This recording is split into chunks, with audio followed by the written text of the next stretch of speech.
नमस्कार दोस्तों, मैं हूं विजय विद्रोही। आप देख रहे हैं अनकट। तो बड़ा सवाल है कि बीजेपी आखिर चाहती क्या है। हम बात कर रहे हैं गोवा की, हिमाचल की, तेलंगाना की, झारखंड की, छत्तीसगढ़ की, गुजरात की और संभावित कुछ कुछ अन्य राज्यों की। तो बीजेपी का एजेंडा साफ है। बीजेपी ने कुछ छुपाया नहीं है, साफ कर दिया है।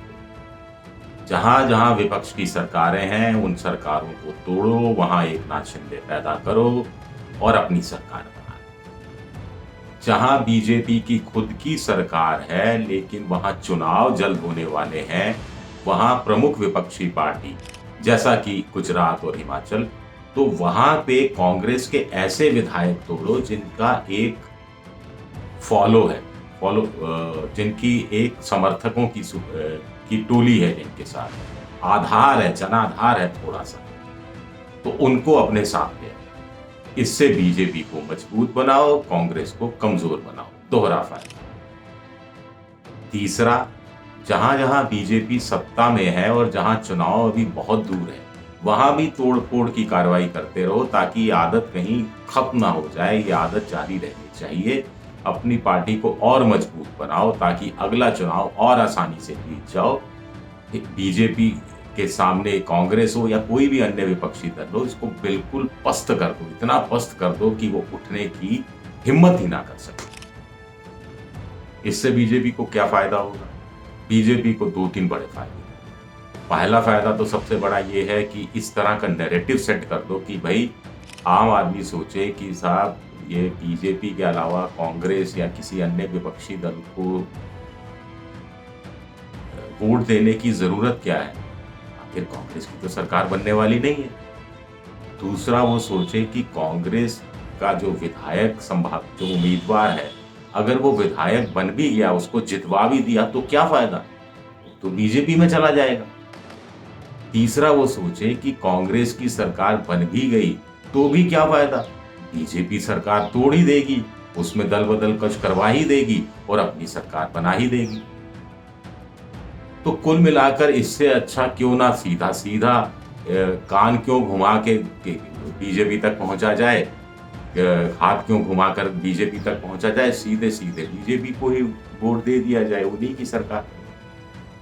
दूसरा, बीजेपी के मुख्यमंत्री दबाव में रहेंगे। मुख्यमंत्री तो आप कहेंगे अभी भी दबाव में, तब और ज्यादा दबाव पड़ जाएगा। कोई उनका जोश और कोई उनका विरोध या प्रतिरोध ये सब नहीं चलने वाला। वो ये भी नहीं दिखा सकते कि साहब हमारे साथ देखिए इतने एमएलए हैं और मैं मुख्यमंत्री हूँ, इतने एमएलए मेरे साथ। तो बीजेपी का आला कमान कहेगा ठीक है, इतने एमएलए अपने साथ रखो। कितने हैं? 25 है ना, 25 हम विपक्ष से ले आते हैं, आप बाहर क्या करेगा मुख्यमंत्री?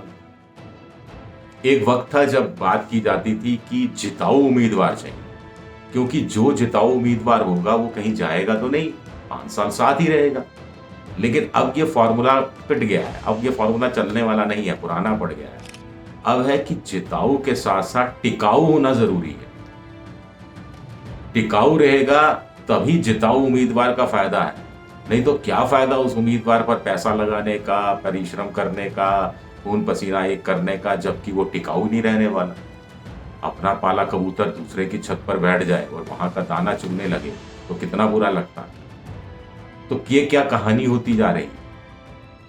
अब आप कहेंगे कि इसमें बीजेपी का क्या कसूर है?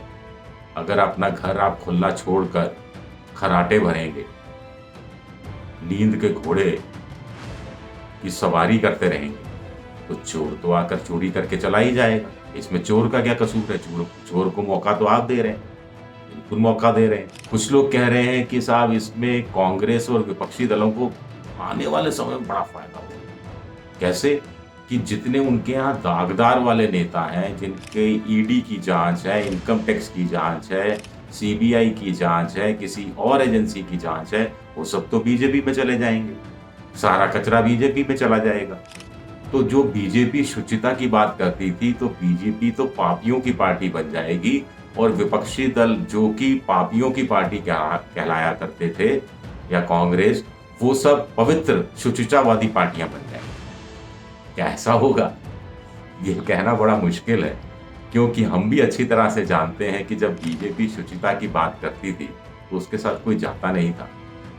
जब बीजेपी ने धारा 370 और राम मंदिर और यूनिफॉर्म सिविल कोड इन सबको ताक पे रखा, तो दूसरे जो छोटी-मोटी पार्टियां थी उन्होंने उसके साथ जुड़ना शुरू किया, तो एनडीए बना। ऐसा ही अगर आपके पास पैसा नहीं है, बाहुबल नहीं है, धनबल नहीं है, बड़ा स्ट्रॉन्ग बेस नहीं है, तो आप चुनाव नहीं जीत सकते। चुनाव इतना महंगा हो गया है और इतना चुनाव महंगा कर दिया गया है कि चुनाव निकालना आसान काम नहीं है। तो ऐसे में आप पैसा कमाएँगे तो सीधे-साधे जो नॉर्मल तरीका है, उससे आप पैसा नहीं कमा सकते। चुनाव में जितना ब्लैक मनी होता है, उतना कहीं और नहीं खर्च होता। और जो ब्लैक मनी का आप इस्तेमाल करते हैं, जीतने के बाद उसको वसूलना भी पड़ता है।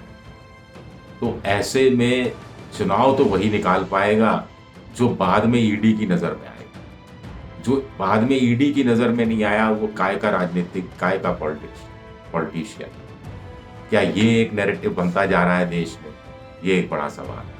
सबसे अंत में ये सवाल है कि ये सब देश की जनता क्या यूं ही देखती रहेगी?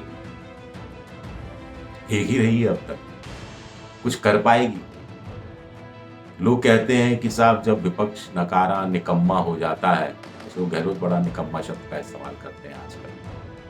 तो फिर ना जो जनता होती है ना, वो विपक्ष की भूमिका निभाती है। लेकिन ये इतना आसान नहीं है, हर बार होता भी नहीं है, विरले होता है।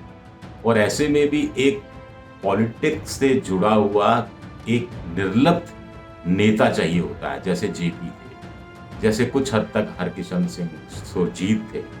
ऐसा नेता चाहिए होता है जो कि फिर विपक्ष को एक कर सके, जनता के बीच पैठ बढ़ा सके, सत्ता पक्ष को चुनौती दे सके। ऐसा नेता तो कहीं दिख नहीं रहा, अकाल पड़ा हुआ है ऐसा। तो फिर क्या करें? अपने घर को लुटते हुए देखते रहे? मजे की बात है कि एफआईआर तक दर्ज कराने नहीं जा सकते, क्योंकि मुंसिफ भी उनका है, थानेदार भी उनका है। तो वो क्या मेरे हक में फैसला देगा? एक है ना शेर। तो क्या किया? तेल देखिए, तेल की धार देखिए, और क्या कर सकते हैं। शुक्रिया, बहुत बहुत शुक्रिया।